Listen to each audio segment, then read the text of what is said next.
Okay, so if you want to recite these things with me as we prepare for the meditation, we wait until everybody's here. Let's start page 10.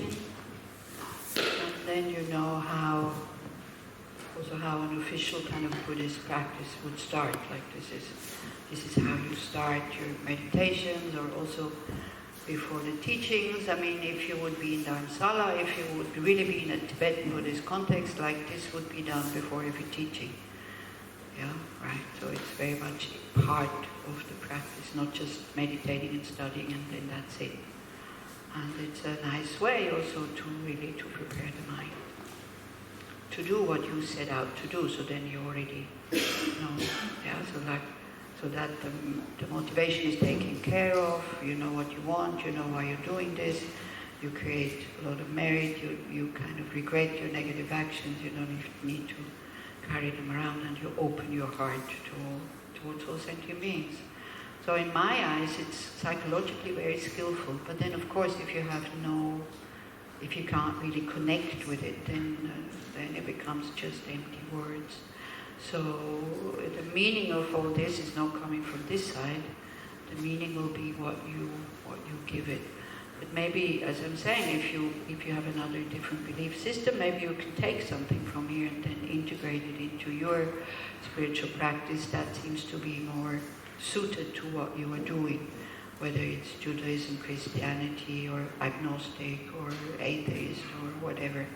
I think, what we really need is to have methods that we can work, that are workable for us. There's no point having something that is not workable. We need to feel inspired by these things. We need to see them as tools or as a help. Otherwise it's really just empty words. Yeah? Okay. So again, if you want, in order to take refuge, you can visualize the presence of Shakyamuni Buddha, and if you want, all the Buddhas and the Bodhisattvas. Like they're always there. Their mind is all-pervading. The mind of a fully awakened being, they're always present. Just to know that there's, and they're present in a benevolent way, like parents who are looking after us. And same way as parents are not omnipotent, they can only show us the way. It's the same way for the Buddhas. Their heart is totally open towards us. Their wisdom how to guide us is developed totally. But then we have to do it ourselves, same as the children. Maybe you can remember the sensation from the past when you were a child and you thought you were alone in the house and there was a lot of fear, and then you heard some noise and you thought, my parents are here, mommy is there. Then the situation is still exactly the same, but you totally calm down. That should happen when you think about the Buddha, the Dharmas, the method, and the Sangha as the spiritual community. We try to, even if we don't feel anything, but to have some conviction. Even though I don't feel anything, but they're definitely there, because they're always there and they always want my best. No matter if I'm a Buddhist or a Jew or a Christian or a non-believer, doesn't matter. Doesn't matter to the Buddhas which belief system we follow.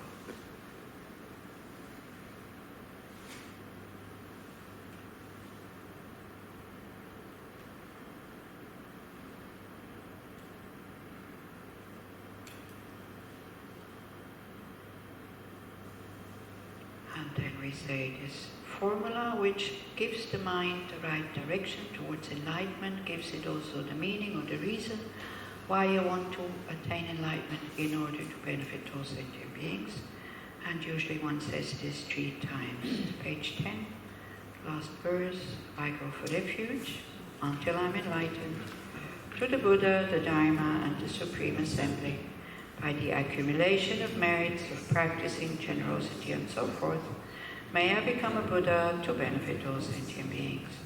I go for refuge until I'm enlightened to the Buddha, the Dharma, and the Supreme Assembly. By the accumulation of merits of practicing generosity and so forth, May I become a Buddha to benefit all sentient beings. I go for refuge until I'm enlightened to the Buddha, the Dharma, and the Supreme Assembly. By the accumulation of merit of practicing generosity and so forth, may I become a Buddha to benefit all sentient beings. Then the next page.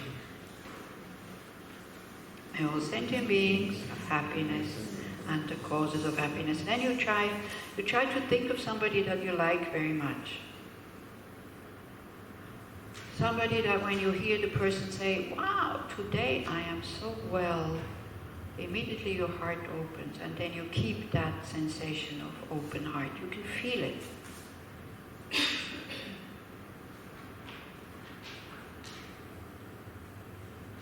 And then you extend it to all sentient beings in the east, in the north, in the west, and in the south. All sentient beings above, and all sentient beings below us in the earth. And we totally give them the permission to be happy. And they all have happiness and the causes of happiness. We don't need to do more, just that.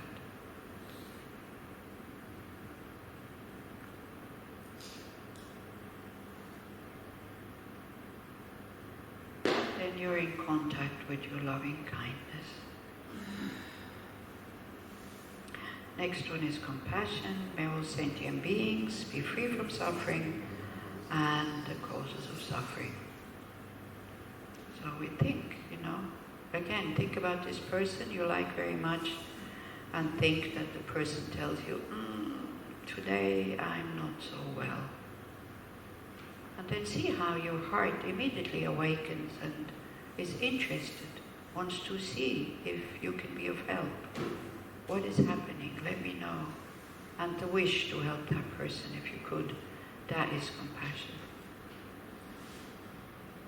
But compassion is also the knowledge that suffering has causes, and therefore, when the causes end, we can transcend the suffering. Suffering can end because it has causes. Then it becomes compassion and not being stressed out because of the suffering.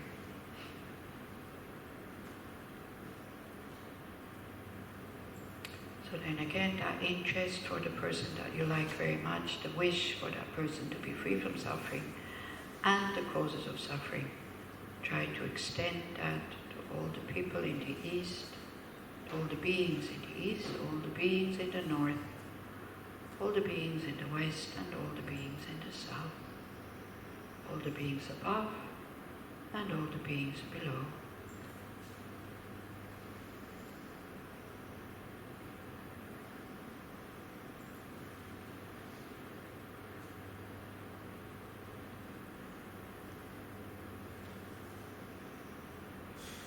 All be free from suffering and the causes of suffering.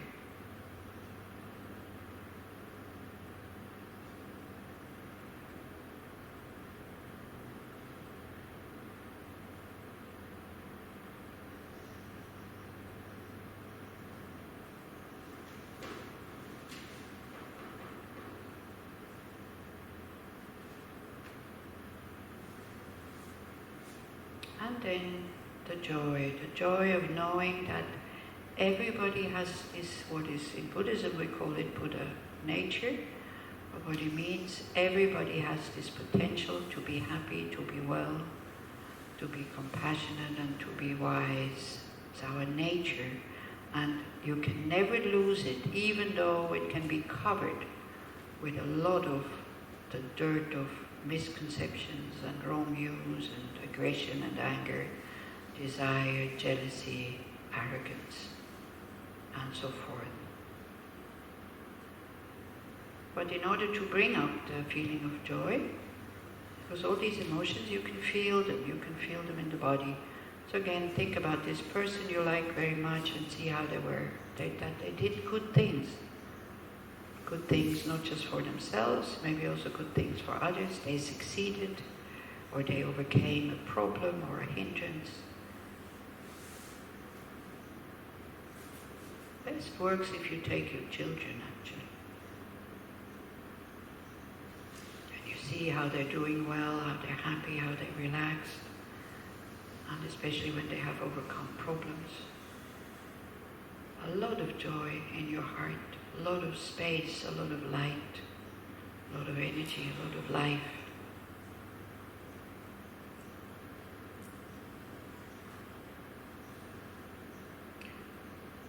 So when we say the sentence, it is because we think that suffering is not oneness with the mind.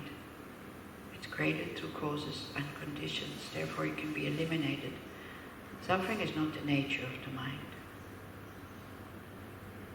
So we think, may all sentient beings never be separated from the happiness that is free from suffering, meaning the freedom from being under the control of karma and negative emotions.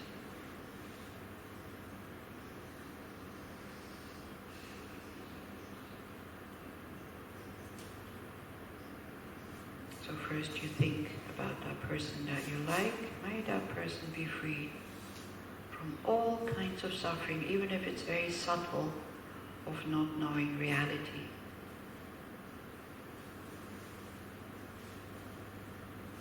Being free from the suffering of being under the control of a mind who doesn't understand reality.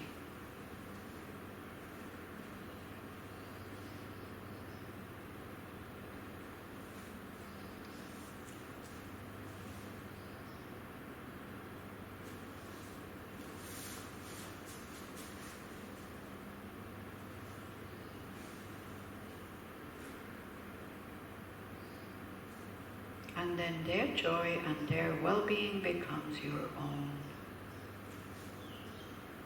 When we rejoice with the goodness, the fortune, the happiness of others.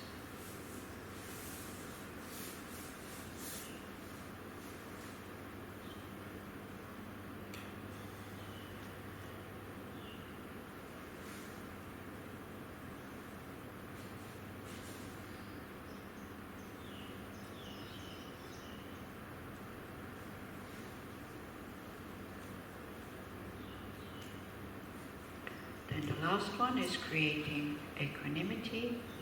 May all sentient beings abide in equanimity, free from attachment for friends and hatred for enemies. So we stop making these categories of friend, enemy and stranger. We see everybody as totally equal to us, being human, not wanting suffering, wanting to be happy and well, not wanting to be harmed, but only wanting to be helped. We are all the same. May first we realize that in our mind, when may we be able to create equanimity so everybody is near and dear to us as if they would be our children. When love is there, our mind is protected from creating negative karma.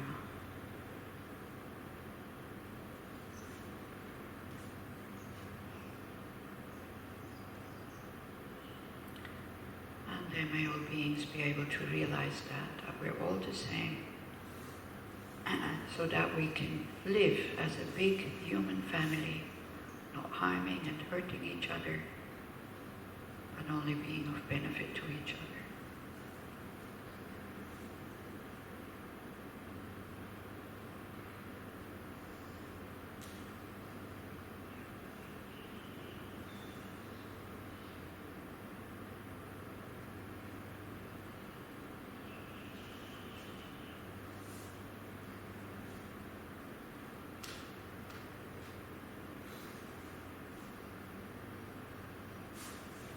Okay, then the 7-link practice in order to purify negative karma and to create some virtues or some merit is on page 16.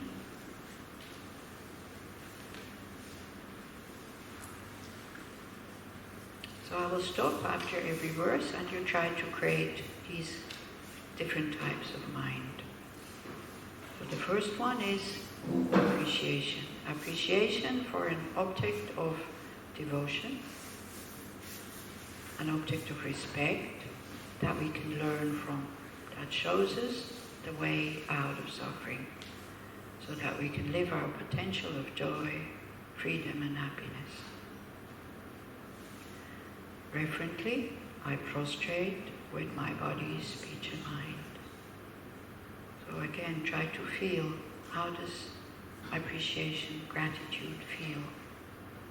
Somebody has gone on this path, which is difficult, it's not easy. Somebody has endured, has attained the goal to free himself from being under the control of negative emotions, and then has taught us this path, and this path is still available. We can take it on or not. It only depends on us. Everything is there. All the instructions, all the methods. We just have to do it. We don't have to invent anything. Isn't that wonderful?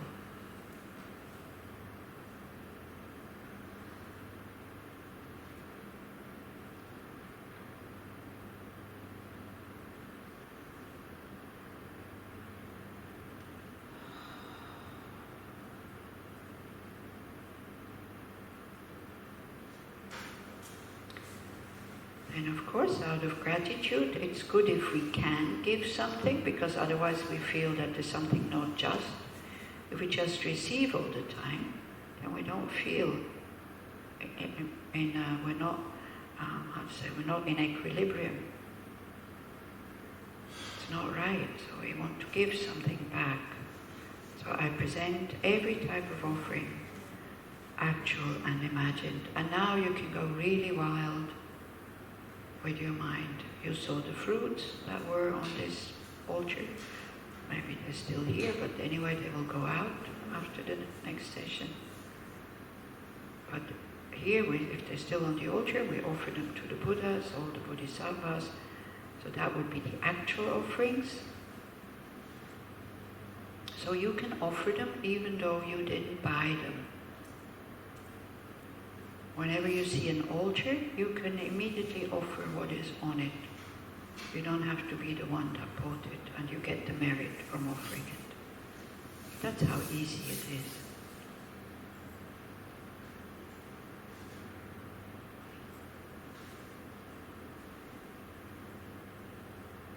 And then you do the imagined one. So you can either imagine all the wonderful food stores, restaurants, markets,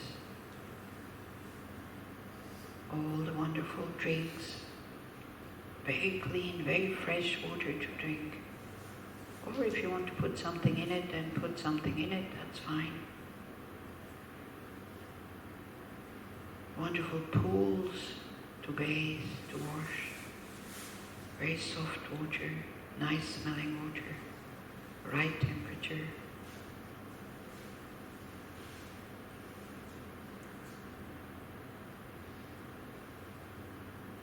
Flowers, fields of flowers, oceans of flowers. You fill the whole sky with it, and the environment doesn't need to suffer, because we don't need to plant them, we don't need to harvest them, we don't need to transport them. We can just visualize, imagine, and offering them.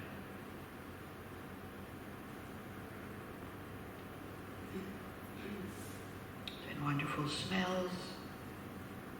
Things, maybe you notice, things that please the senses. Then light we offer in order to overcome our darkness. So again, yesterday there was a tray with candles. So by the end of the evening, probably all of the candles were lit. So we multiply this one tray of candles, and we again make an ocean of lights. It makes the mind big and spacious. That's the purpose of this. And we learn to give freely without the fear of becoming poor.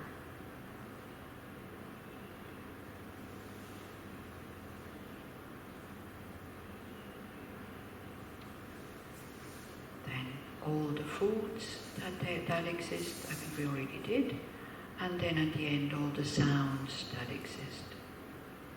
Whatever you find is a wonderful sound, be it opera or hard rock. It doesn't matter. Whatever you find beautiful in terms of sound, you offer it to the Buddhas and the Bodhisattvas.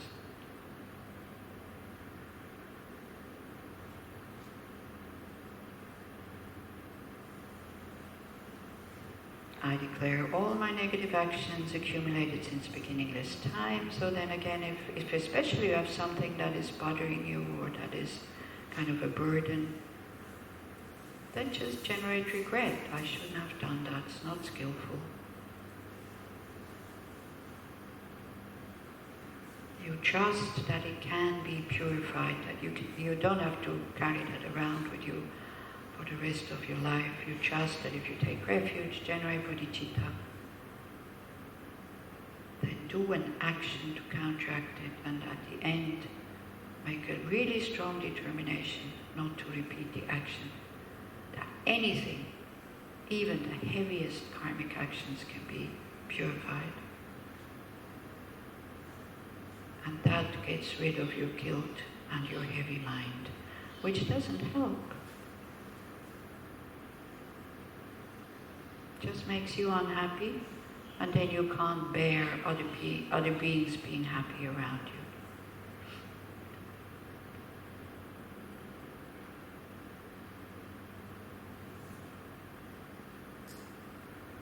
Then the rejoicing, I rejoice in the merit of all holy and ordinary beings. So again, if you know somebody who is doing really, really inspiring work with either handicapped people, poor people, prisoners, sick people, whatever people or beings, who gives their time, their money, their knowledge, not just to run after their own pleasures, but who is working for something that is beneficial for the whole society. We think about these people, we rejoice, instead of being jealous. We rejoice in our own good actions. If we wouldn't have done any positive karma, we would not be sitting here. We would not be interested in listening to these teachings. So at one point we must have been really good, otherwise we wouldn't have a human body.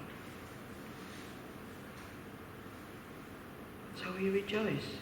And we rejoice that now we have the opportunity to continue to create positive energy and to do something about our negative karma that we have already created. It's wonderful. Nothing to despair about.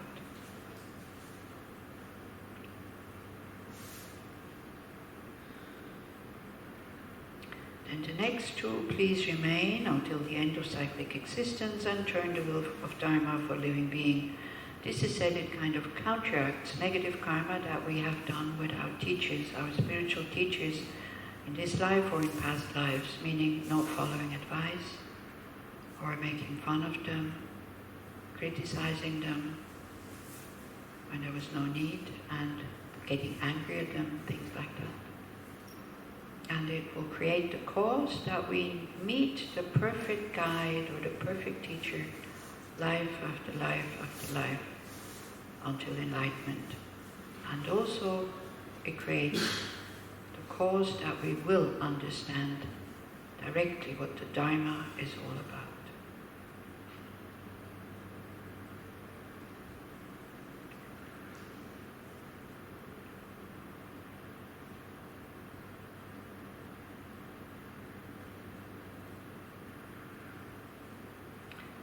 If you have a guide, if you have a teacher, it's really important that you say these two limbs so that they understand you really want to have the teachings.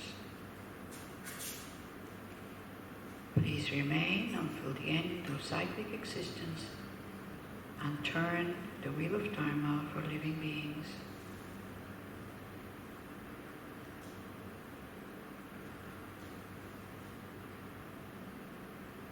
And then in order to reaffirm to ourselves while we're doing this, I dedicate my own merits and those of all others to the great enlightenment, which means the enlightenment of all sentient beings. That's the purpose of me now sitting here and trying to do shamatha meditation, to create a calm, open, stable, and clear mind. So that I can recognize the nature of reality and help others to recognize theirs as well. So whenever you feel that the mind goes away from the object, you just very simply bring it back again and again and again. It's not complicated. Finding the breath is very easy. Bringing the mind back is very easy. We're not used to do it, that's why it seems difficult. But it's very easy to understand the instructions.